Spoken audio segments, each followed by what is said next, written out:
Some shows don't need a celebrity narrator to introduce the show, but this show does. In a world filled with endless opportunities, why would two men who have built 13 multi-million-dollar businesses altruistically invest 5 hours per day to teach you the best practice business systems and moves that you can use? Because they believe in you, and they have a lot of time on their hands. They started from the bottom, now they're here. It's the Thrive Time Show starring the former U.S. Small Business Administration's Entrepreneur of the Year, Clay Clark, and the entrepreneur trapped inside an optometrist's body, Dr. Robert Zillner. 2 men, 8 kids, co-created by 2 different women, 13 multi-million-dollar businesses. We started from the bottom, now we're here.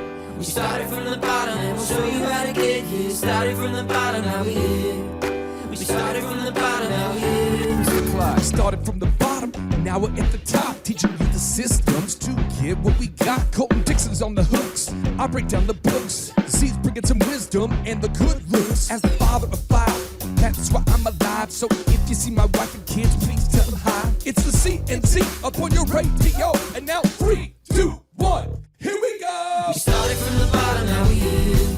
We started from the bottom, and we'll show you how to get here. Started from the bottom, now we're here. We started from the bottom, now we're here. We started from the bottom, now we're here. We started from the bottom, and we'll show you how to get here. Started from the bottom, now we're here. All right, James, on today's show, we're going to talk about how to do payroll. And I don't know that anybody out there cares about payroll, but if you're going to understand the proven path to success, you have to understand marketing is offense, sales is offense, having a vision, that's offense. These are all offense. Woo, offense. Defense is accounting, legal, and most people don't want to know about accounting and legal because why, James? It's boring. There it is. But nobody cares if you're bored, okay? So when I work with clients, when I work in my own businesses, I find that people always want to delegate accounting to somebody else. Like it's somehow beneath them. And the word abdicate and delegate, they don't have the same meaning. So we're joined here with a lady by the name of Amelia, okay? And we're going to be working with her and you. So James, I'm going to pick on you first. If you had to define the word abdicate, what does that mean? You know what? That's a word I've heard only a couple times before, and I just don't know. Maybe It sounds similar to delegate. So abdicate versus delegate, okay? The path to successful payroll processing. All right. So abdicate, the word abdicate means that you basically as like the king, you renounce your throne. You say, I don't want to be the king anymore. We've got some invaders coming this way and I don't want to be killed. So I've decided to appoint you to be the new king and I'm out. All right. So abdicate is where you're renouncing your throne. You're saying, I'm not going to follow up. I'm done with it. I'm going to abdicate. Hopefully this makes sense. The word abdicate. All right. Abdicate. That's the word. You do not want to abdicate your finances. That's where you let somebody else do it who's not paying attention 90% of the time. And it's not their money. Right. And if it's half-ass, if somebody's half-assed, their whole life will be terrible. And someone should put that on a shirt. Okay. Now the idea of delegate is where you actually follow up. So what does it mean to delegate? That's where you tell someone to do something, but you actually follow up. So again, to make sure I'm an effective teacher here, Amelia, could you maybe explain to me the difference between abdicate and delegate? Yeah. Abdicate. I don't want to do any of this. You do it for me. Not following up. Delegate. You can do this for me, but I'm going to follow up every step of the way. Right. So this is assigning an action item, okay? An action item to someone and actually following up, okay? So right. Assigning an action item to someone and follow up, okay? And follow up. So follow up until the desired result is delivered with excellence. So, Amelia, you happen to manage stores in one of the businesses that I work in, and I'm sure there's many wonderful employees that work there. But if you didn't follow up on making sure that the towels were cleaned, that the towels were washed, that the bathrooms were cleaned, what would happen? Absolutely nothing would be done. Right. Ever. And we have cameras in the stores, James, where I can look inside the stores at eitrlounge.com. I can go there, look inside the haircut chain. And you know what I'm going to find somebody doing if the manager's not there? They're going to be doing nothing. That's right. So the purpose of a manager is to make sure that they're getting things done with a spirit of excellence. Okay. So we're going back to accounting. Abdicate versus delegate. All right. So if you're out there today and you have a business, I'm going to give you all sorts of notes here on how to run the finances of your business. Okay. What you have to do is you have to assume that the person who's doing the accounting for you is lying, cheating, and stealing. Now, you might say, dude, that's a harsh worldview. Okay, fine. 85% of employees lie on their resumes. This isn't even after you've hired them, according to Inc. magazine. Now, I'm not making these stats up. Amelia, did you know that 85% of employees lie on resumes? I only know that because you told me. Okay. What percentage, James, of employees steal from the workplace, according to the U.S. Chamber? I think it's around 75%. Right. 70. Can you imagine what kind of a sick freak fills out a survey and says, yep, I do steal from my employer? Right. So it's got to be higher than that, you know? Right. Yeah, to be honest, I do steal all the time. 75% of employees steal from the workplace. And why am I citing my sources, Amelia? Why am I actually Googling and pulling up the actual stats that I'm citing as I'm saying that? Why am I doing that? Because you're following up. Why am I doing it, James? Because you want to show proof. Right. And I bet you a certain percentage, most podcasters, broadcasters, teachers, and preachers, they make things up. Right. I actually went to a Christian college where the pastor would say things. He'd say, in the Bible it says, and then I would go, where in the Bible does it say it? And it wasn't in the Bible. It's crazy. In the Bible it says. That is pretty wild. Yeah. So 75% of employees steal from the workplace. And that's according to the U.S. Chamber of Commerce. That's not my opinion. That's the U.S. Chamber of Commerce. 85% of employees do what, Amelia? Steal. Right. So if that is the case, what's going to make you, as a listener out there, assume that the person who works for you isn't going to steal or lie? Now, this is what's crazy is most employers that I know, most self-employed people that I know, what they do is they'll put like their brother-in-law in charge of accounting. And you know why they put their brother-in-law or their sister-in-law or their neighbor in charge of accounting, James? Will you know why? Because they think they could trust them. And then guess what that person's going to do with that job that they've now been given because of abdication? They're going to steal. Right. And the reason why I wanted to record this show today is we're going to teach Amelia over the coming weeks and months all 14 steps of building a successful company. Boom. But I'm going to focus on each one of them at days where I'm hot and bothered about that specific topic. Now, I'm still going to get through the whole flow. And for anybody out there that wants to learn, if you want to learn my entire systems, this is great for you, Amelia. If you go to thrivetimeshow.com/Tower of Power, this is where all that I know about business, and there's other things, but this is where the core stuff, my entire systems, starting from the foundation, building up. You can find it at thrivetimeshow.com/Tower of Power. All of the business wisdom has been distilled right there. So if you want to learn how to grow a super, not barely surviving, a super successful business, listen to this right here. Okay. So I'm making sure I'm being a good teacher here. So again, we know the difference between abdicate and delegate. Right. All right. So now we're going to get into step one. Okay. So step one, assume everyone is lying, cheating, stealing, and is perpetually wrong about math. That's step one. Okay. Got it. You find me an honest guy, he probably can't do math. You find me a guy who can do math, he's probably not honest. I'm being serious. Okay. And then what you do is you have to block out 1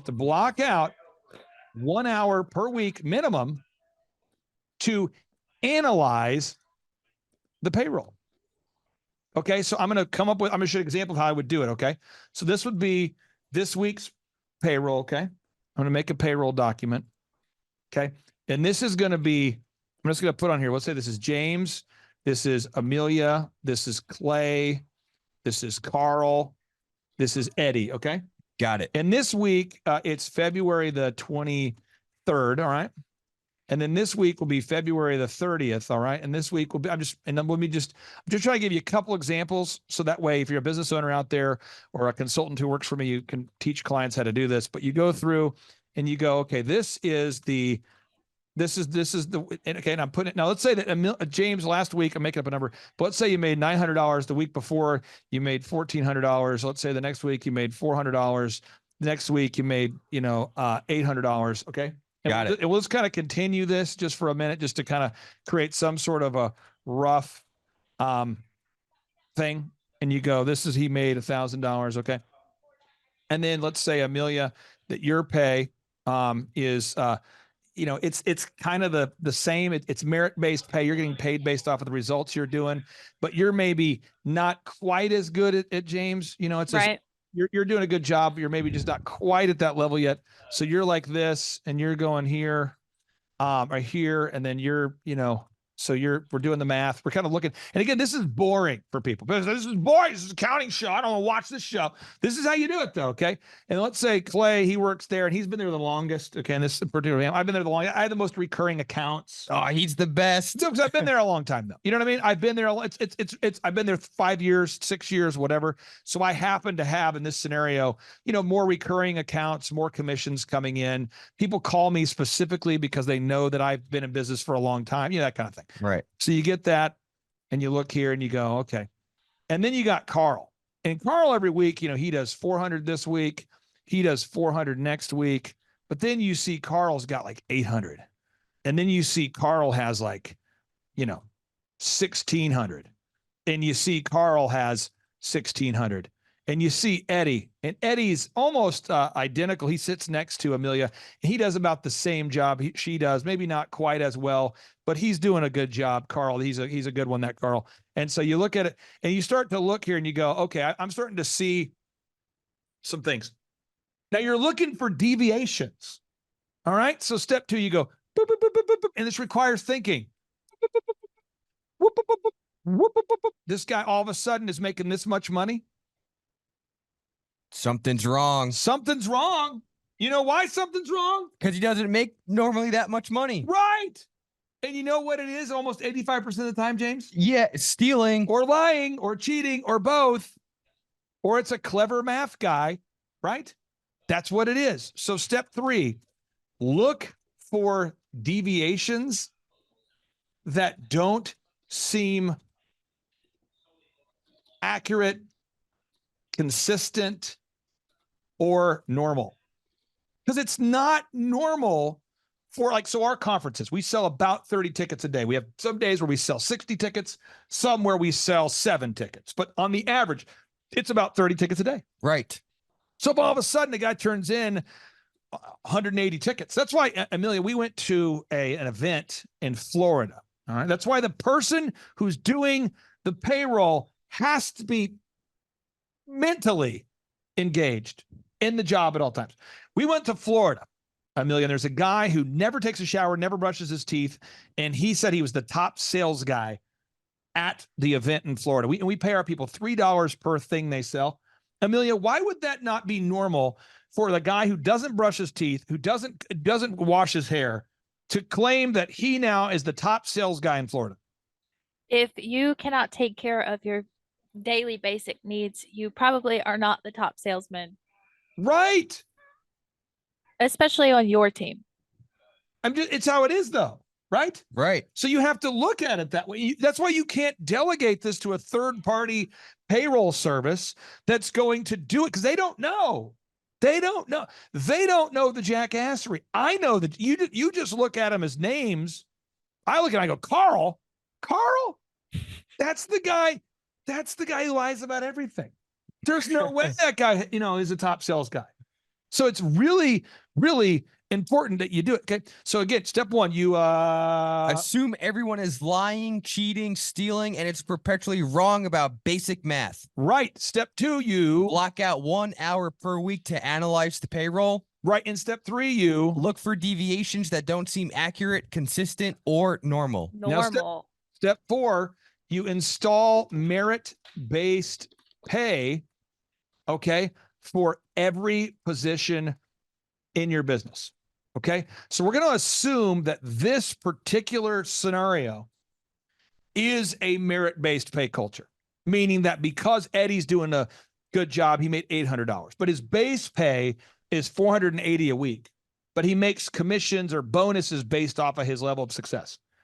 If you don't have merit-based pay in play where you pay people based upon what they do and not what they say they're going to do you know what's going to happen to you, James? If you pay people based upon what they say they're going to do and not based upon what they do, you're going to be out of business quickly. Right. So right now we have somebody at the mall right now who is doing, you know, a booth at the mall. They're very engaged at the mall, and their job is to go to the mall and to do a product demonstration for one of my clients. And they get paid $5 per review. Amelia, why do I pay the employee $5 per verified review and not per review that they claim they got? Because just like James said, if you paid them for the reviews they claim they got, you would be out of a lot of money probably. Now, there's a guy who we know, I won't mention his name, he used to work for me. And you remember the situation, Amelia, where he would just lie about the number of reviews he was getting? Every day. Yeah, and he would just lie. He would say to me, oh, I got 100 reviews. And I'm going, really? Because I think I know Amelia. I think I know Amelia. And I also know Manna. And I know Carter. These are three people that I know. I also know Devin. That's person four I know. And there's a young lady who used to work for us years ago. But with those four people I'm thinking of, and then the lady named Katie who used to work for us, Katie was the best elephant in the room employee we've ever had, ever. And she used to sell 85% every week on first-time memberships. And she would average 10 Google reviews a day from real customers every day. And she was like asking every single person for an objective review. How is it then a person who is perpetually late and disorganized and inaccurate in every area of their life, that they're somehow the top person in getting reviews? Amelia, how would that be possible? It's not. Right, which is why I'm in the meeting going, there's no way this guy has this many reviews. So I, because I'm engaged, I'm mentally participating in the conversation. I'm not passively just submitting payroll, working for a third-party company, not involved. No. So I said, Manna, find out how this guy is doing it. Turns out he was making up what he was doing. He was lying about his numbers. So what you have to do is you have to have merit-based pay, but you have to be engaged. Every single thing I'm talking about doesn't work unless you're engaged. All right. So the little homework for every client we have, every single client we ever work with ever, when we take on a new client, James, in that first meeting. So Amelia, when you hop on a call with a first client for your first meeting ever, this is after they've done the assessment with me. It is incumbent upon you. It is your job to ask them the following questions. So James, go ahead and ask me the questions. Let's see. How proactive is your accounting on a scale of 1 through 10? 10 being the highest. Okay. And they're going to say, probably a 7. And why will everyone always say a 7? Can you please explain that to me? Because they know it's nowhere near a 10, and they don't want to tell you the truth, which is a 1, because they're abdicating that role. Everyone always gives themselves a 7. So Amelia, be careful on that. Okay. People always say a 7. So they'll go 7. You go a 7? Yeah. Well, to be honest with you, it's more like a 1. Okay. Next, you say, now, do you have a documented break-even number? So like, how much crap do you need to sell to break even? And Amelia, you're looking for a number here, okay? So I'm giving you an example of a client. One of my clients years ago, we're doing this number. He's like, I don't know. But we found out, it's a true story. We found out that he had to have, I don't remember the specific number, but he had to have over $100,000 a month of sales just to break even, because he had a fleet of vehicles for his remodeling company. A fleet. Damn. And the vehicles are just sitting in the parking lot. And I said, so you have a fleet? How many? He's like, I got about 20 trucks. Really? They're all auto wrapped? Yeah. What do they do all day? Well, they're using the parking lot. And if we have a job, we go to it. And I'm going, why not just have like a big box van that delivers the building supplies at the job sites and then get rid of all those vehicles? And he's going, that's a good point. But I mean, you have to figure out how much crap do you need to do to break even, You just have to know that number for every business. How much stuff do you have to sell to break even? Third question, James. Do you have a process for proactively setting enough aside for taxes? And they're always going to say no. Always. Okay. And the tax and accounting company that I recommend, I'm not saying that they're the best or the worst. I'm not saying that. I'm saying I actually use them. And so a lot of people get hung up on recommendations. They say, well, do you recommend this company? And people are very hesitant to say yes or no. I'm saying I actually financially invest in them by paying them. Does that make sense? That makes sense. So it's Yes. not like, you should use them, but I don't. No, this is who I actually use is CCK. And maybe somebody out there, you don't want to use them because I recommend them. Maybe, well, if you recommend them, I don't want to use them at all. Okay. The next is you have to automate your savings. It's just so important. So you ask the client the question. So James asked the question. Do you automate your savings, Clay? And every time it's going to be a no. And if I see, Amelia, that you're working with a client and you have a bunch of question marks that you haven't asked the client the question, I know that you as a consultant aren't asking the question. Right. So this is why I built it this way. This whole system. I do the initial assessment, but our coaches go down the path. And if a client's like, well, I don't really know the answers to these, I know we're not asking. It's either yes or no. It's a binary question. Next question, James. Do you have a documented and updated report of your income and expenses? And nobody ever does. Okay. They don't. So what you do, back to this document, I'm just going to give you an example. You'd put all your income over here on this column, all of your expenses over here on this column. And then somebody puts in item number 1, right? And the cost. And then item number 2 and the cost. And item number 3 and the cost.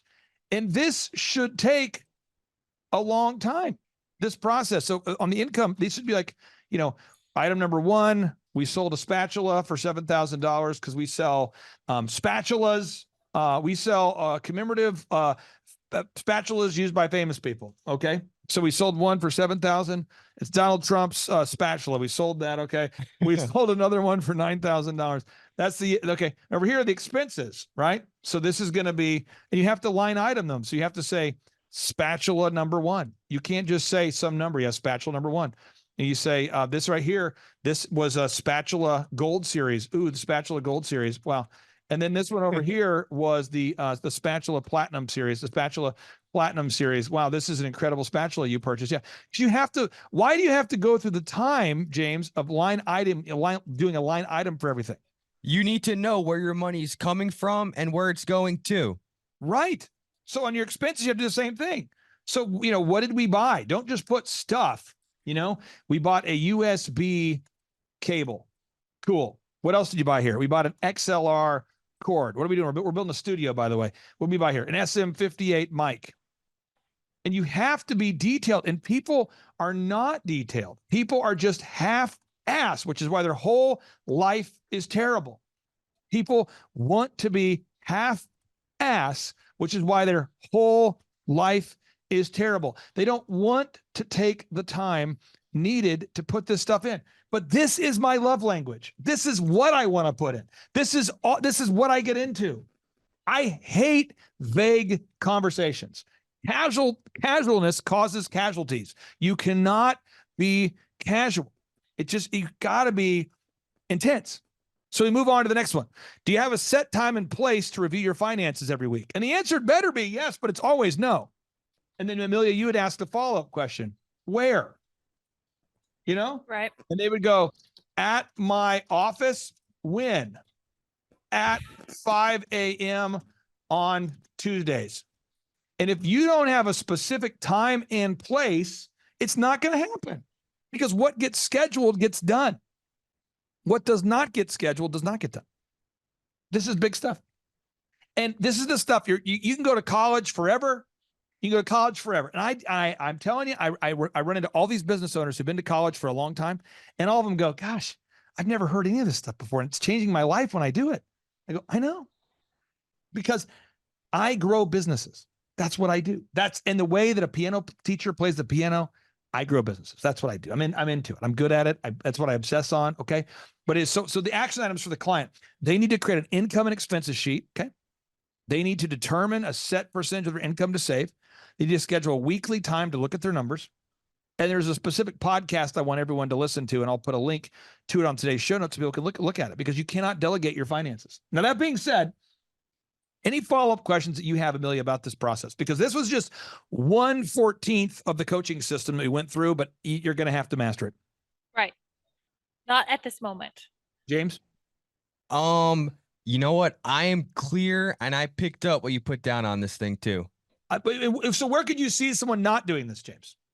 If they're lazy, Okay, well, just today, I just saw it. I'm not attacking. I'm just being real. I'm attacking the problem. In order for Andrew, who works here, to sign off on someone's paycheck, they have to turn it in on what, James? On Monday, on time. on time. Because if they turn it in after he's already reviewed the numbers, that means he didn't check it. Does that make sense? That does. So he cannot, we cannot pay somebody unless we've signed off on the payroll. Right. So if they turn it in late, we're not going to pay. You know why? Because I'm not going to abdicate. Does that make sense? That makes sense. So you can't be like, oh, I forgot to turn it in on time, so could you just pay me? Because, you know, as a general rule, not always, but as a general rule, do you know who is turning stuff in late, James? People that steal and lie. Right. Right. Do you see how that works? I do. And the person doing accounting has to have an emotionally disconnected relationship from the person they're paying. Right. Because if they have any kind of an emotional investment in the success of that person, they will then always overpay or let things slide. That's how it works.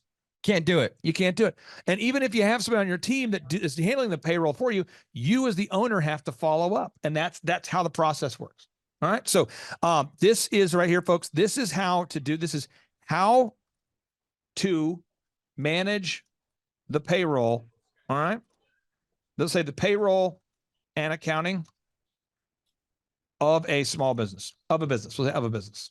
Because even if it's a huge business, and I won't mention the guy's name, but I was on the phone today with the guy who actually manages $1 billion business. Okay. So I'm on the phone with a guy today who actually, not theoretically, but he actually does. Okay. I was on the phone on Monday with a guy who manages a $200 million business. And do you know what they do? The same thing. They don't delegate. They don't abdicate. They delegate. And which means that when they assign stuff to be done, they follow up until their head explodes. Amelia, is that helpful? Do you have any follow-up questions? Yes. No. No. Delegate, don't abdicate. Okay. No follow-up questions, though. You feel good? I feel good about this too. Okay. Now, on part 2 of today's show, there's a book called Rich Dad, Poor Dad. And Rich Dad, Poor Dad is by far the most successful book of all time for small business owners, in terms of, like, it's a small business owner book. Okay. What do I mean by that? The book has sold at this point over 50 million copies. The book has. All right. So Rich Dad, Poor Dad is the book. And this book was written by Robert Kiyosaki with Sharon Lechter. So the lady who was the co-author of the book is on part 2 of today's show. Her name is Sharon Lechter. Sharon Lechter. Okay. So if you haven't looked up Sharon Lechter, this is Sharon Lechter. This is her. And Sharon Lechter, again, let me pull it up real quick so you can see who she is. And so Sharon Lechter is the person who was the co-author of the books. She also worked with the Napoleon Hill Foundation to help put together his books. And so she's a sharp author. She knows her craft. And on part 2 of today's show, she's going to join us to talk about why you can never delegate your finances. So that being said, without any further ado, and by the way, and on part 3 of today's show, we're going to have a client success story. So without any further ado, we're going to end with a boom, because boom stands for big, overwhelming, optimistic momentum. If you do not have that kind of energy, you just will not be successful. You've got to bring big, overwhelming, optimistic momentum. So here we go. Without any further ado, 3, 2, 1, boom. Boom. 2 men, 13 multi-million-dollar businesses, 8 kids, 1 business coach radio show. It's the Thrive Time Business Coach Radio Show. Get ready to enter the Thrive Time Show. Arms away. We started from the bottom, now we're here. We started from the bottom, and we'll show you how to get here. Started from the bottom, now we're here. We started from the bottom, now we're here. All right, Thrive Nation, welcome back to the conversation. It is the Thrive Time Show on your radio and podcast download. Now, Chup, as a business coach, you and I have both worked with a lot of top-level, high-flying entrepreneurs. Yep. We've also worked with a lot of entrepreneurs that come to us slightly broken. They're a little bit down, and we've helped repair them and help them get into a level of success. Stitches and Band-Aids and things, yeah. But one of the things people always want to talk about is marketing and branding and sales. But people never want to talk about accounting and bookkeeping. They want to talk about the holy triumvirate: marketing, branding, sales. They love that. So exciting, sexy. Feelings and visions and New deals and growth and build outs. But no one ever wants to talk about financials. They always want to delegate that. But yet, every single successful entrepreneur I've ever met really has a fundamental grasp of the financial aspects of the business. And so on today's show, we're interviewing a certified public accountant. Check. We're interviewing a New York Times best-selling author. Check. We're interviewing the CEO of the Rich Dad, Poor Dad organization. Check.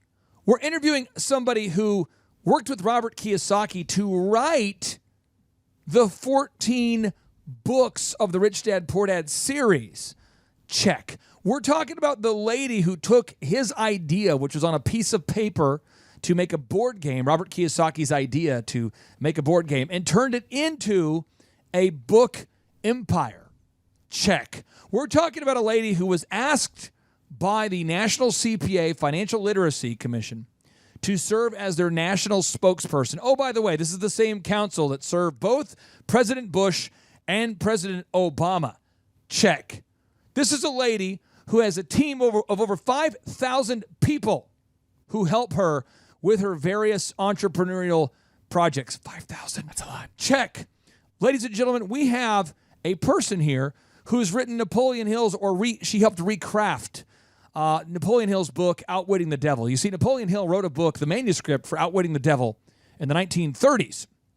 But when the best-selling self-help author of all time went to release it, his wife told him not to because she thought it was too controversial. And so years later, Sharon Lecter revived the manuscript and helped her release Outwitting the Devil. Check. She also helped to write Think and Grow Rich for Women. Check. She also helped to release the Napoleon Hill book, 3 Feet from Gold. Check. Ladies and gentlemen, our next guest is bona fide. She's an unbelievable author, a dynamic speaker, a top-level entrepreneur, which indicates that she does not know who I am, because if she did, Chup, she would not have agreed to be on today's show. So, ladies and gentlemen, without any further ado, our exclusive interview with Sharon Lecter. And she's teaching you why you just cannot delegate your financials.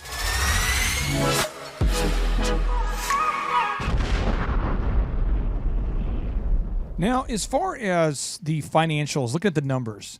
Sharon, very few entrepreneurs, we have a ton of people that attend our workshops. When they come to the workshops, and Dr. Z, you've seen this, people want to talk about marketing, the vision, sales, and then they want to go back to talking about the vision, marketing, and then sales. Then Sharon, sometimes they'll go back to the vision and then back to sales, then back to marketing. and yet, but you have to know your numbers. And I've heard you talk at length about this, but I'd like for you to share with the listeners about why you can't abdicate your financials and why you can delegate them to a certain extent, but why you as the owner of the company have to be aware of what is going on financially. Can you coach us? Certainly. And I can't agree with you more. You do a webinar or a seminar on sales and you sell out. You do a webinar or a seminar on understanding your financials, and it's hard to get people in their seats. Kind of alone here. Sound exciting. Crickets. But at the end of the day, your numbers tell a story, and you're creating that story. And so if your story isn't going the way you want it to go, the sooner you know about it, the better.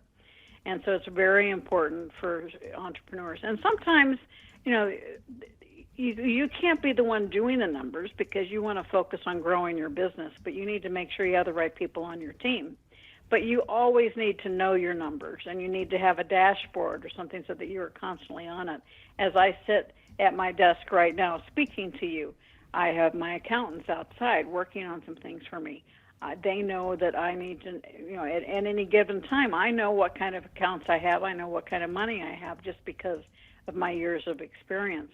But as a CPA, that's obviously important to me, but it's more important to me as a CEO.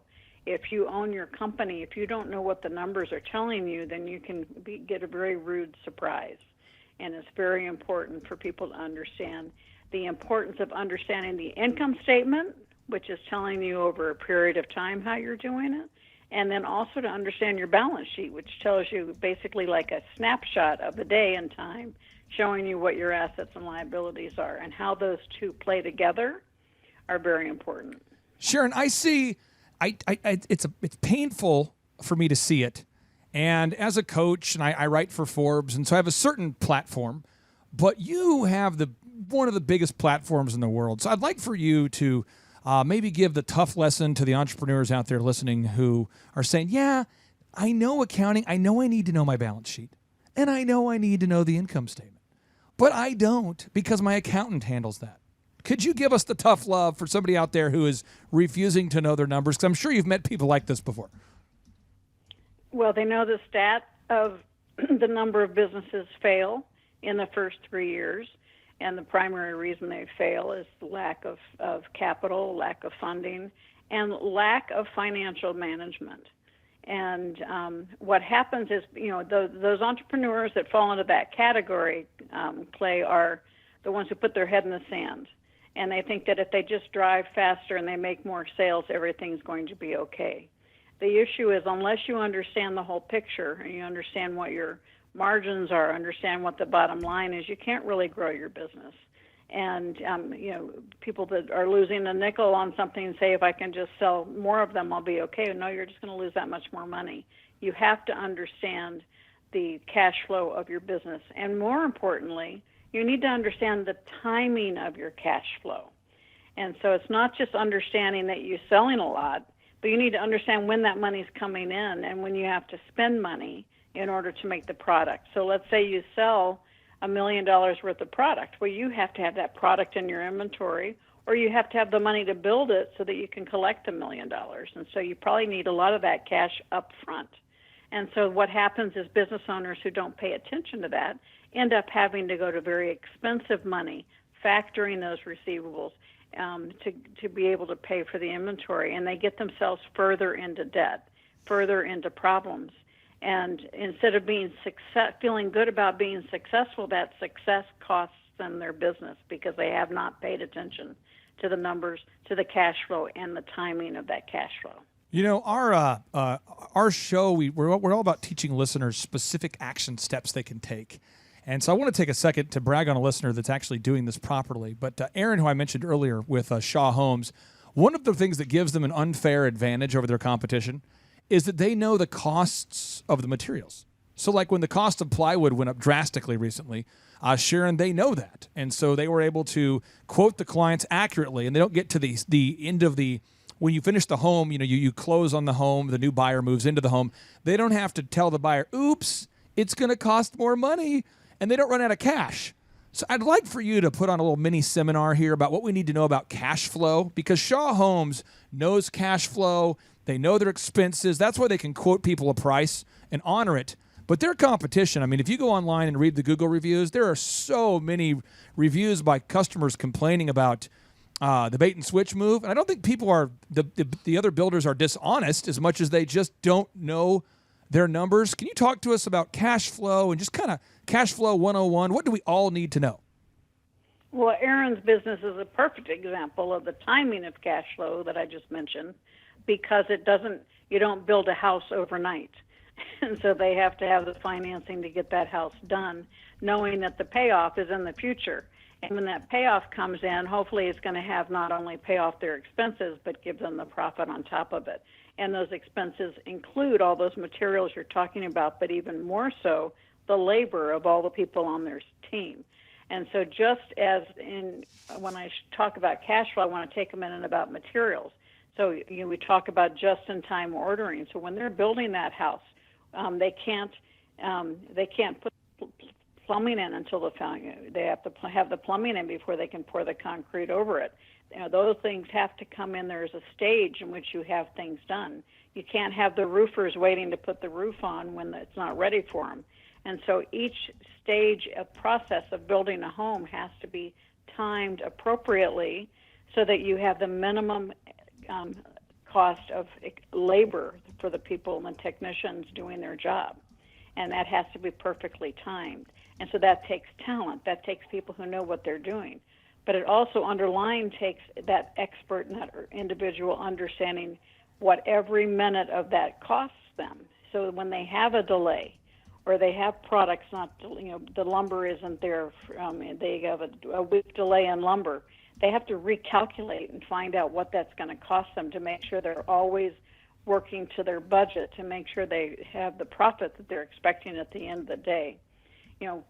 We talk about remodels as the homeowner, all right? You always say it's always going to take another several months past what they promise. It's a guarantee, and it's going to cost you more than what you originally commit to, because you're going to have surprises. And that's something that can be very painful, but that's those unexpected things. Every business has unexpected things. The issue is the sooner you find out about them, the sooner you can plan and recover. And that's all about cash flow. And cash flow comes from the moment you start your business. One of the things that can kill you is that you think you have sales, and the sales are there, but you don't have. It's going to take you 60 to 90 days to collect on those sales. Well, you have to have the cash to be able to build the product, as I said earlier. Well, what happens when all of a sudden you're hugely successful, and you have a huge order that comes in, and you don't have the ability to respond to that order? Your business can crumble. And that's why it's so important to always have a pulse on your cash flow, not just your income and expenses, but also the cash flow, which is the timing of that. That's why when Fortune 500 companies, they do an income statement, a balance sheet, and a cash flow statement, so that you can see what's happening within the business. Because the assets could go up because they've got outdated inventory. You know that when you start looking at the cash flow statements. Now, one of the things that you have created that was powerful for me as a young whippersnapper, Sharon, the year would be 1999, I believe. So this is maybe because you wrote the book in 95, is that correct? You and Robert came out with the book in 95? Well, we published it in April of 97. 97, okay, so the year's 1999. Dr. Zellner can vouch for me here. I dressed like Eminem. I had no idea what I was doing. Sharon, I went on to build the largest wedding entertainment company in the country called DJConnection.com. And we did 4,000 events per year at the peak before I sold it. But I'm there working in a call center. And I'm reading this book, the Rich Dad, Poor Dad book. And at some point, you're talking about this cash flow quadrant concept. And I'm not sure how refined it was at that point. It was probably 2001 when I really started paying attention to the book and really understanding it. So it's 2001, so I might have even read Cash Flow Quadrant. But you talked about there's this quadrant, and you said to me directly, like it was yesterday, you said, Clay, you start off as an employee, step one. I'm going, oh, that's good. Step two, you become self-employed. You own your job. And I'm going, yeah, that's awesome. Step three, you own a business where other people work at the business. It creates jobs for others and time freedom for you. And then step four, you become an investor. And I realized I am an employee, and I can't afford to become self-employed yet. I now must get 3 jobs. So I worked at Target, Applebee's, and DirecTV. My wife worked at Office Depot and Oral Roberts University. I turned off my air conditioning, Miss Sharon. You caused me to turn off my air conditioning. It is your fault and your credit. So it was very hot in Oklahoma in June and July. We had no air conditioning. It was hot, and I'm reinvesting in myself. But I didn't quit my day job until I could afford to become self-employed. Can you walk us through those 4 steps about being an employee and when it's time to make the jump to become self-employed and what it looks like to become a business owner? Just walk us through your cash flow quadrant. Well, the cash flow quadrant, if you imagine just across, the top left corner is E for employee, the bottom left is S for self-employed. And so that left side of the quadrant, that's what school teaches us. That's how we are taught. And that's exchanging your time for money as an employee or a self-employed individual, or even a small business owner who really owns a job, not a business. The right side of the quadrant, the top right corner, is B for business. And that's where you have systems, you have other people working for you. And the real test of whether you're an S or a B. As a B, you own a business. If you walked away and came back in 6 months, it would still be operating. It's not dependent on you being there. So you totally own an asset, and that asset is the business, and the business is being run by systems and people. And then you have investor as the bottom right, and investor is where your money is working for you, whether you're invested in real estate or in the stock market or in IRAs, whatever that is, that's your money working for you. So your personal business is your personal financial statement. When you put money into your asset column, they're like employees working for you. Those are your investments. And you want, every wealthy person in the world has one thing in common. They own investments. They own assets, and those assets work for them. So on the right side of the quadrant, school doesn't teach us how to be business owners. School doesn't teach us how to be investors. We learn that through the real world education or through the world of hard knocks. And so as I sit here today on this phone call, I live in all four quadrants. The vast majority of my income comes as an investor and a business owner. But I'm still an employee of my own corporation. I still am self-employed. When I go out and speak, I get a speaker's fee. And that's the left side of the quadrant. But I want more and more of my income to come from the right side, because that's not me working for money, it's my assets working for money, business owners and investors. And so you don't have to be in only one. You want to be. Everyone wants to have money as investors that are working for you, and have a business owner. And if you own real estate, that's a business. You are in the business of real estate. So all of those things work together. And your ability to earn money on the left side as an employee or a self-employed person is finite. You only have so many hours, so many days in a week. However, on the right side, as a business owner and as an investor, your ability to make money is infinite. I think a lot of people get stuck there in that self-employed area where their ability to earn is limited. It is finite. They get stuck there. Why do people get stuck there, Sharon? You've helped people get unstuck in that area. What's that doom loop where people are stuck in that self-employed area? Well, I think a lot of times you start getting so busy working in your business, you forget to work on your business. People feel like they have to do everything on their own. They don't bring in the talent to help them grow their business. I mean, in order to be able to go from a small business to a big business, you have to have systems.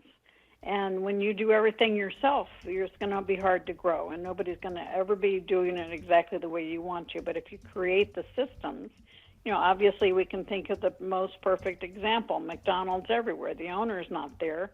It's run by teenagers, and it's done that because the systems are so ironclad that all that somebody has to do is follow the systems. And that's the ideal of going from a small business to a big business. A big business has systems, and you manage the systems, not necessarily the people.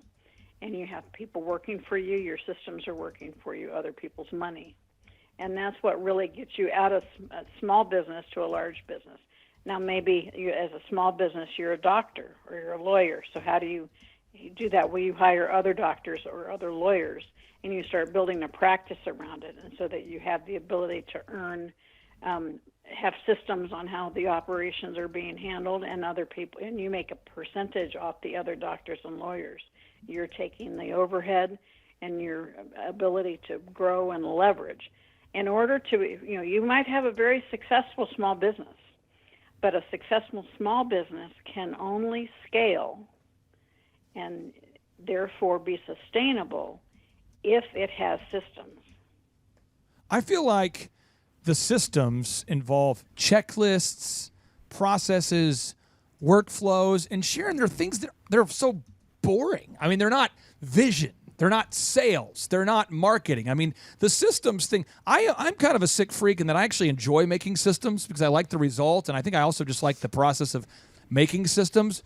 But I think a lot of people get stuck in that rat race, and they're not even looking for a way out. Why do you feel like a lot of people get stuck and they're not even, I think people will come up to you at a seminar, they're 45 years old, and they've been stuck in the rat race for 20 years, and then it just occurred to them for the first time at your seminar that it is possible to get out of the rat race. Why do you think people don't even try to get out of the rat race? Is it just they don't know, or they're overwhelmed, or what? You've seen it probably more up close than I have. Why do you think a lot of people get stuck in that rat race? Well, sometimes we get in a world of comfort, and that comfort turns into complacency. And even though we're not where we want to be, we're able to pay our bills, and we can put our head on the pillow at night. And we end up just getting too comfortable. And what happens is a lot of times we have a crisis and we get thrown into chaos, and we end up having to become creative again, and that gives us the ability to have a bigger vision. And that, the whole concept of understanding what's possible. And I think, a huge issue is your environment. Are you hanging out with other people that are in that same category, people who are just getting by, people who are on the rat race? And if that's the environment you're putting yourself in, then it seems normal, right? If you want to get out of that environment, then you need to put yourself in an environment with people who are really striving for success, because they can help you. And most of the time, school certainly teaches us to do it on our own. And so, we come out in the business world and we think we have to do everything on our own. And it's so important that we realize that you have the right people around you, the right team, the right peer network. We have the opportunity to really grow more quickly. The right mentor. Mentors are priceless because they've been successful where you want to go. And they can help speed your way to success by opening doors, steering you around the pitfalls. And there's a difference between a mentor and a coach. A coach may not have that success, but they know what you want to do, and they can help you be accountable and make sure you stay on track. Oh, Thrive Nation, we just had Sharon Lecter on this show. How is it possible, Chup? It was a Sharon Lecter lecture. I was nervous, Chup. So good. I was nervous. Yeah, well, you should be.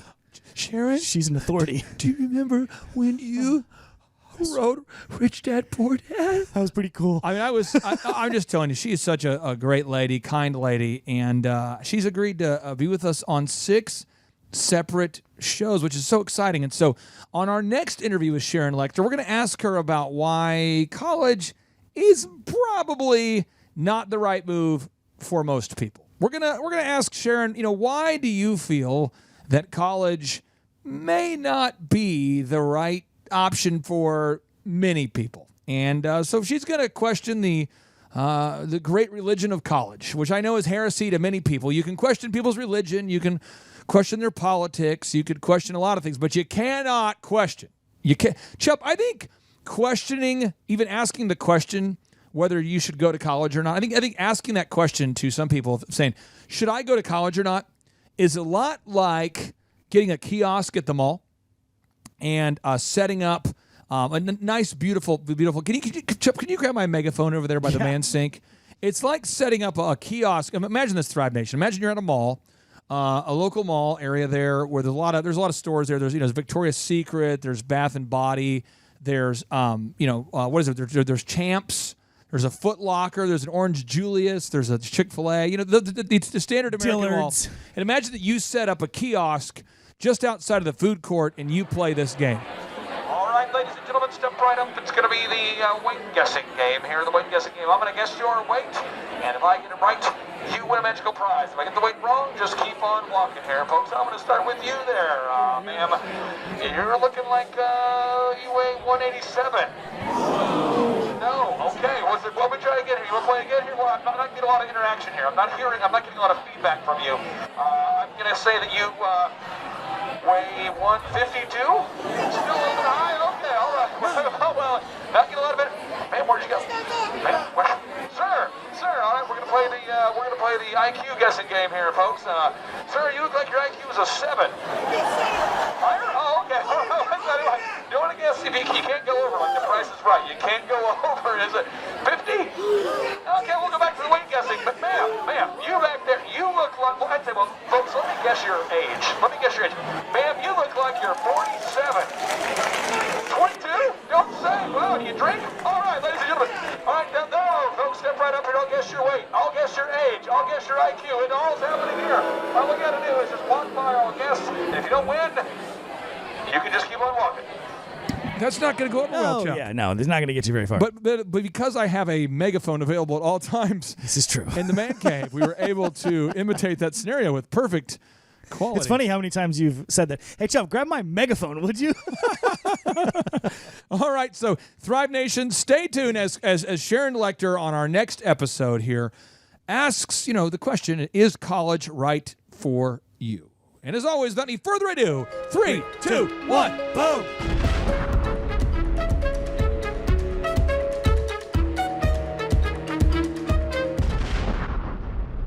Well, Thrive Nation, we have an opportunity all the time. We have so many wonderful people that go to thrivetimeshow.com and they reach out to us to schedule a 13-point assessment.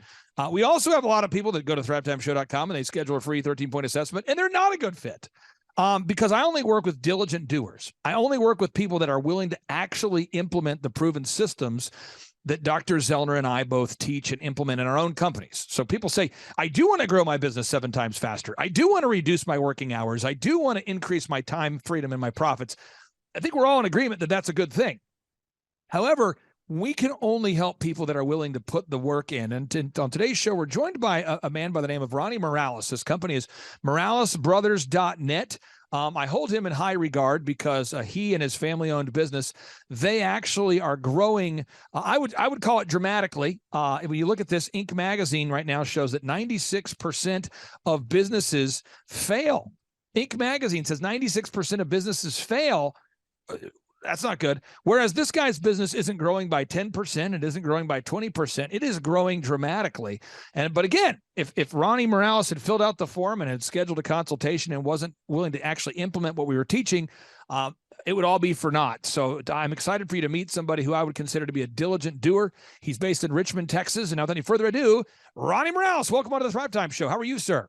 Hey, I'm doing great. Thanks, Clay.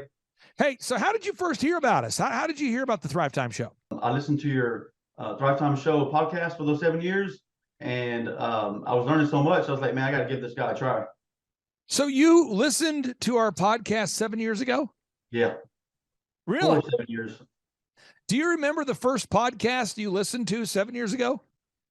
I don't remember. I listened to so many of them. Okay. I listened to, more than once. Now, when you're listening to the podcast, I try to feature clients on the show so that there's real people really doing it, really implementing the systems. When did it occur to you that you might want to, go ahead and fill out the form at thrivetimeshow.com and schedule a consultation? I got to the point where I just needed to take the next step. And I've been in coaching before, like group coaching and different things like that. But I just felt like everybody on your show was making tremendous changes in their business. And coming from you and Dr. Z, I felt like y'all had the experience. And it didn't matter if it was, because I've been used to doing construction, like peer groups and construction coaching, where it's contractors only. Well, I felt like, you know what, I need somebody business minded to help me grow this. I don't necessarily need a group of just contractors. I needed somebody that knows the business part of it. And what kind of growth have you had since you began working with us as far as a percentage? Do you know a percentage or what kind of growth? Yeah, so we had about a 57% increase from last year's first quarter to this year's first quarter. So that was huge for us. And personal growth too. I honestly, just as a business leader and team member here in my company, I've grown a lot to be a better leader, learn how to delegate better, learn how to get these 15-minute huddles started every morning. And it's just been great. I'm just continuing to learn, and I can't wait to keep moving forward. Well, people always ask me, they say, what's the most important part of business consulting? And that would be, to me, like asking a baker, what's the most important ingredient in a cookie? I mean, is it the flour? Is it the sugar? Is it the eggs? I would say if you take out any one of those core ingredients, you're going to have a weird tasting cookie. So in our business consulting, we focus on marketing, branding, sales, hiring, leadership, management, accounting, all of those things. So let's kind of go through the process from just a branding perspective and a marketing perspective. How has the business consulting impacted your company? No, it's been great. The branding, the marketing. I mean, people around town are telling us, hey, I've seen your trucks here and there. I see you all over the place. When people are searching Google or whatever it is, they're finding our videos and they're reaching out to us. I think one of the biggest parts with business coaching for me has been the accountability. Like just having somebody to tell me like, hey, get this, and this done, and have it done by this day. And, we move on to the next step. So, it's been great. Now we have a weekly meeting. The purpose of a weekly meeting is so that you have a week to get your homework done. We have a week to do our homework. I mean, we do photography, videography, web development, search engine optimization, and you and I meet on Saturdays at 6:30 a.m. I find a lot of my clients like to meet in the mornings. How important is it to have that weekly meeting? Because I'm 42, but when I was 21, I was hiring business consulting programs that would do quarterly meetings or oftentimes even monthly meetings.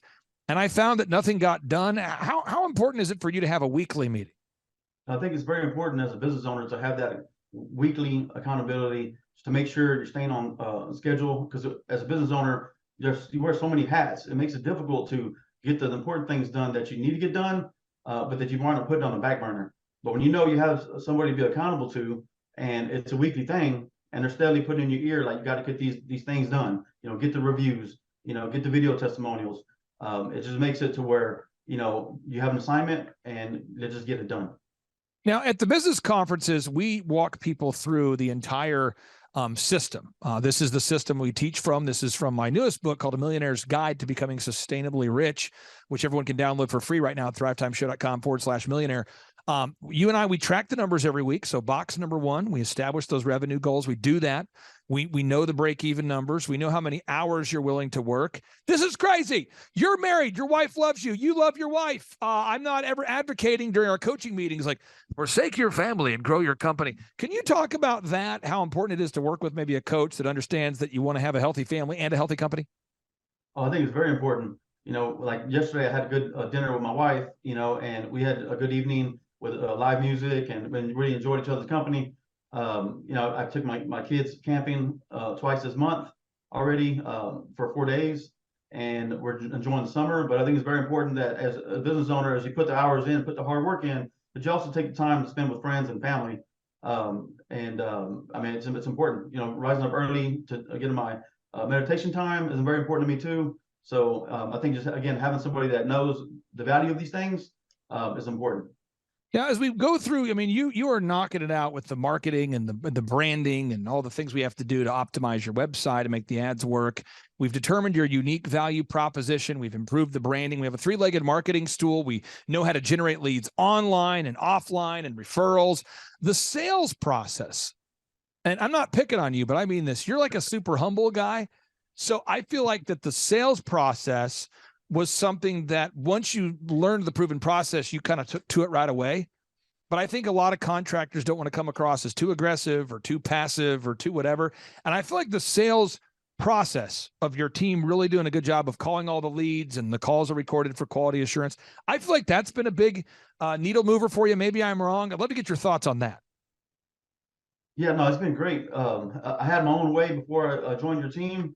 You know, I had my own way of sales, and what I thought was working really wasn't working. And at first I put up a wall, but once I was opened up to the why you do it the certain ways you do it, it really opened up more ways to be more successful. You know, with the call scripts, with the recorded calls, we're still tweaking scripts and things like that, but it's like an ongoing process.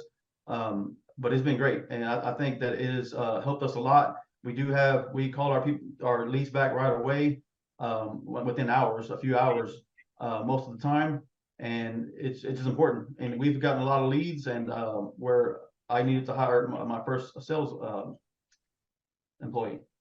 And now we're working on more of the systems, you know, creating these repeatable systems and managing a large group of people in that daily huddle. Can you talk? I hammer all my clients that it's so important to have a daily huddle with your team, to huddle with your team every morning and to have a weekly staff meeting. Could you talk about the importance of implementing these human resource strategies for managing people and what impact that's had for your company?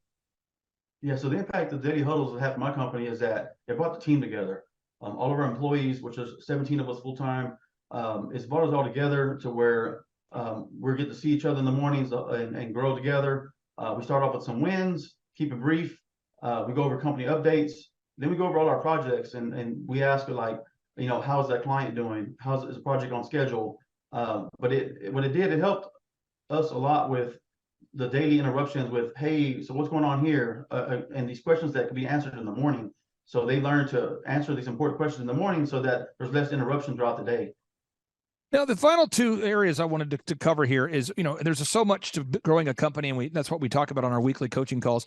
But building a sustainable and repetitive weekly schedule, like every week we're doing the group interview. Every week we're gathering objective reviews from clients. Every week we're gathering before and after images. Every week you're gathering testimonials from your happy clients. You have to do this stuff every week. It's like a garden. You got to pull the weeds every week. Could you talk about the importance of having these human resource systems in place where you do these systems every week, so it's proactive as opposed to reactive, doing these same things over and over? Yeah, I think it's important to do it every week and repeat them so that things don't fall to the cracks. And if you get too relaxed on not doing it, or you go 2 or 3 weeks without listening to recorded calls or whatever it may be, you start to slack off a little bit. The next thing you know, you're in trouble. And now you're putting out another fire that wouldn't have been there if you would have been on track and keeping up with the systems and processes. So just doing it repeatedly helps with building that system. Everybody knows it's this day at this time. Our morning huddles are every day from 7:07, last 15 minutes. And everybody knows to be there. And it's just been great. Now, final two questions for you. People out there that maybe want to do business with you, they're hearing about you. Again, it's very hard to gather objective Google reviews if people don't like you. It's very hard to gather video testimonials if people don't like the work you do. What's your website, and how do people, go ahead and get a hold of you if they're looking to hire you guys for maybe a big project? Yeah, so our website is moralesbrothers.net, and you can definitely just fill out our get in touch form to reach out to us. And I personally will actually be in touch with you and have a conversation with you. And for anybody out there that's contemplating coming to one of our workshops or scheduling a free 13-point assessment, what word of encouragement or what advice would you have for anybody out there? Well, I would say don't wait any longer. Jump in, because if I would have jumped in 7 years ago, I would have been in a whole different place today. So I guarantee you would be. I'll say this though, and I'm not prophetic. I'm saying you're on pace. You're on pace to have a business that's going to be about 5 times larger than what it was when I first met you. And I say that because the first thing you see is the leads coming in, and you start to see new teammates joining your team, and you're building that foundation for success. And I totally see you guys going to a great place right now. So I wish I would have met you earlier. That's my only complaint. But that's Ronnie Morales. Ronnie, I really appreciate you. I'll give you the final word. What do you want to say to everybody out there that's maybe contemplating taking their business to the next level? Like I said, guys, don't wait any longer. Reach out to Clay and the team, do your assessment, and be a diligent doer. Amen to that. Ronnie Morales, take care, sir. Have a great day. Thank you. Bye. The number of new customers that we've had is up 411% over last year. We are Jared and Jennifer Johnson. We own Platinum Pest and Lawn and are located in Owasso, Oklahoma. And we have been working with Thrive for business coaching for almost a year now. Yeah. So what we want to do is we want to share some wins with you guys that we've had by working with Thrive. First of all, we're on the top page of Google now. Okay. I just want to let you know what type of accomplishment this is. Our competition, Orkin, Terminex, they're both $1.3 billion companies. They both have 2,000 to 3,000 pages of content attached to their website. So to basically go from virtually non-existent on Google to up on the top page is really saying something. But that's come by being diligent to the systems that Thrive has, by being consistent and diligent on doing podcasts and staying on top of those podcasts to really help with getting up on with their listing and ranking there with Google. And also we've been trying to get Google reviews, asking our customers for reviews. And now we're the highest rated and most reviewed pest and lawn company in the Tulsa area. And that's really helped with our conversion rate. And the number of new customers that we've had is up 411% over last year. Wait, say that again. How much are we up? 411%. Okay, so 411% we're up with our new customers. Amazing. Right. So not only do we have more customers calling in, we're able to close those deals at a much higher rate than we were before.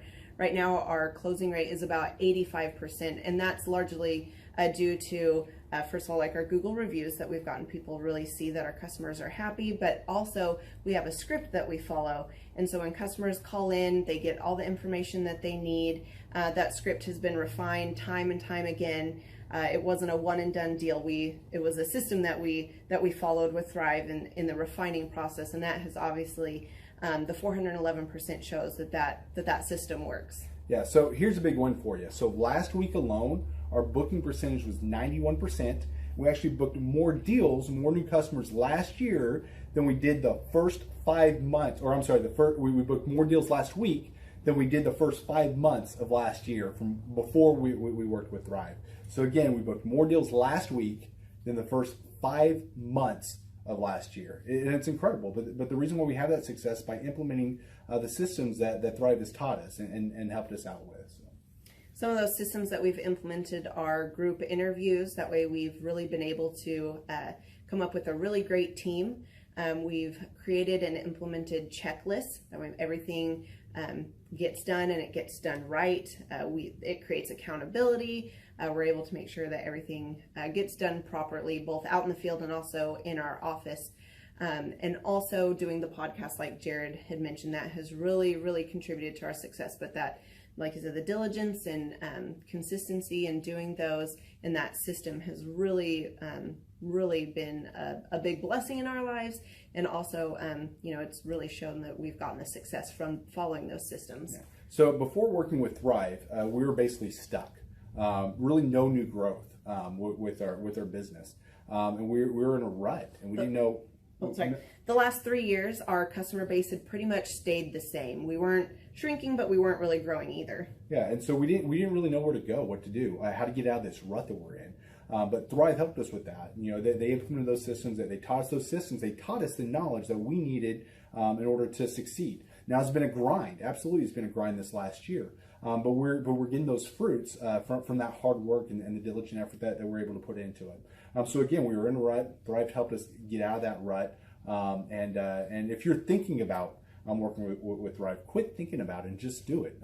Do the action, and you'll get the results. It will take hard work and discipline, but that's what it's going to take in order to really succeed. So we just want to give a big shout out to Thrive, a big thank you out there to Thrive. We wouldn't be where we're at now without their help. Hi, I'm Dr. Mark Moore. I'm a pediatric dentist. Through our new digital marketing plan, we have seen a marked increase in the number of new patients that we're seeing every month, year over year. 1 month, for example, we went from 110 new patients the previous year to over 180 new patients in the same month. And overall, our average is running about 40 to 42% increase month over month, year over year.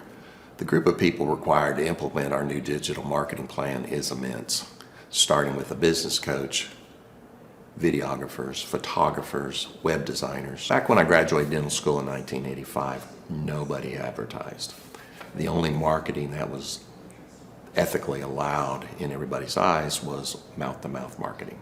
By choosing to use the services, you're choosing to use a proven turnkey marketing and coaching system that will grow your practice and get you the results that you're looking for. I went to the University of Oklahoma College of Dentistry, graduated in 1983, and then I did my pediatric dental residency at Baylor College of Dentistry from 1983 to 1985. Hello, my name is Charles Colaw with Colaw Fitness. Today I want to tell you a little bit about Clay Clark and how I know Clay Clark. Clay Clark has been my business coach since 2017. He's helped us grow from 2 locations to now 6 locations.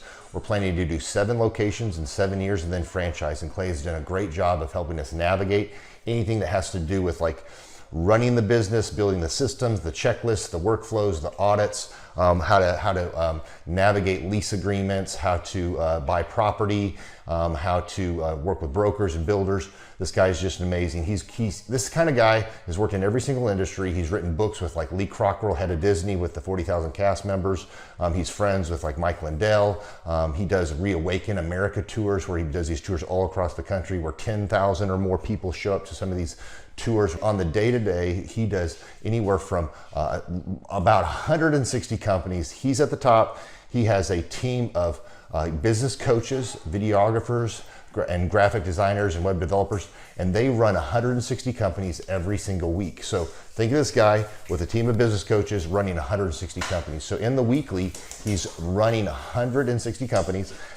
Every 6 to 8 weeks, he's doing Reawaken America tours. Every 6 to 8 weeks, he's also doing business conferences where 200 people show up, and he teaches people a 13-step proven system that he's done and worked with billionaires, helping them grow their companies. So I've seen guys from startups go from startup to being multimillionaires, teaching people how to get time freedom and financial freedom through the system critical thinking, document creation, putting it into organizing everything in their head to building into a franchisable, scalable business. Like one of his businesses has like 500 franchises. That's just one of the companies or brands that he works with. So amazing guy. Elon Musk, kind of like smart guy. He kind of comes off sometimes as socially awkward, but he's so brilliant and he's taught me so much. When I say that, like Clay is like, he doesn't care what people think when you're talking to him. He cares about where you're going in your life and where he can get you to go. And that's what I like most about him. He's like a good coach. A coach isn't just making you feel good all the time. A coach is actually helping you get to the best you. And Clay has been an amazing business coach. Through the course of that, we became friends. I was really most impressed with him is when I was shadowing him one time. We went into a business deal and listened to it. I got to shadow and listen to it. And when we walked out, I knew that he could make millions on the deal. And they were super excited about working with him. And he told me, he's like, I'm not going to touch it. I'm going to turn it down because he knew it was going to harm the common good of people in the long run. And the guy's integrity just really wowed me. It brought tears to my eyes to see that this guy, his highest desire was to do what's right. And anyways, just an amazing man. So anyways, impacted me a lot. He's helped navigate anytime I've got nervous or worried about how to run the company or, navigating competition and an economy that's like, I remember we got closed down for 3 months. He helped us navigate on how to stay open, how to get back open, how to just survive through all the COVID shutdowns, lockdowns. I'm Rachel with Tip Top Canine, and we just want to give a huge thank you to Clay and Vanessa Clark. Hey guys, I'm Ryan with Tip Top Canine. Just want to say a big thank you to Thrive 15. Thank you to Make Your Life Epic. We love you guys, we appreciate you, and really just appreciate how far you've taken us. This is our old house, right? This is where we used to live a few years ago. This is our old neighborhood. See, it's nice, right? So this is my old van and our old school marketing, and this is our old team. And by team, I mean it's me and another guy. This is our new house with our new neighborhood. This is our new van with our new marketing, and this is our new team. We went from 4 to 14, and I took this beautiful photo. We worked with several different business coaches in the past, and they were all about helping Ryan sell better and just teaching sales, which is awesome, but Ryan is a really great salesman. So we didn't need that. We needed somebody to help us get everything that was in his head out into systems, into manuals and scripts, and actually build a team. So now that we have systems in place, we've gone from 1 to 10 locations in only a year. In October 2016, we grossed 13 grand for the whole month. Right now it's 2018, the month of October. It's only the 22nd. We've already grossed a little over 50 grand for the whole month, and we still have time to go. We're just thankful for you, thankful for Thrive and your mentorship, and we're really thankful that you guys have helped us to grow a business that we run now instead of the business running us. Just thank you times 1,000. The Thrive Time Show 2-day interactive business workshops are the highest and most reviewed business workshops on the planet. You can learn the proven 13-point business systems that Dr. Zellner and I have used over and over to start and grow successful companies. I mean, we get into the specific steps on what you need to do to optimize your website. We're going to teach you how to fix your conversion rate. We're going to teach you how to do a social media marketing campaign that works. How do you raise capital? How do you get a small business loan? We teach you everything you need to know here during a 2-day, 15-hour workshop. It's all here for you. You work every day in your business, but for 2 days you can escape and work on your business and build these proven systems so now you can have a successful company that will produce both the time freedom and the financial freedom that you deserve. You're going to leave energized, motivated, but you're also going to leave empowered. The reason why I've built these workshops is because as an entrepreneur, I always wish that I had this. And because there wasn't anything like this, I would go to these motivational seminars, no money down, real estate, Ponzi scheme, get motivated seminars, and they would never teach me anything. It was like you went there and you paid for the big chocolate Easter bunny, but inside of it, it was a hollow nothingness. And I wanted the knowledge, and they're like, oh, but we'll teach you the knowledge after our next workshop. And the great thing is we have nothing to upsell. At every workshop, we teach you what you need to know. There's no one in the back of the room trying to sell you some next big get-rich-quick, walk-on-hot coals product. It's literally, we teach you the brass tacks, the specific stuff that you need to know to learn how to start and grow a business. And I encourage you to not believe what I'm saying, and I want you to Google the Z66 auto auction. I want you to Google elephant in the room. Look at Robert Zellner and Associates. Look them up and say, are they successful because they're geniuses, or are they successful because they have a proven system? When you do that research, you will discover that the same systems that we use in our own business can be used in your business. Come to Tulsa, book a ticket, and I guarantee you it's going to be the best business workshop ever, and we'll even give you your money back if you don't love it. We've built this facility for you, and we're excited to see you.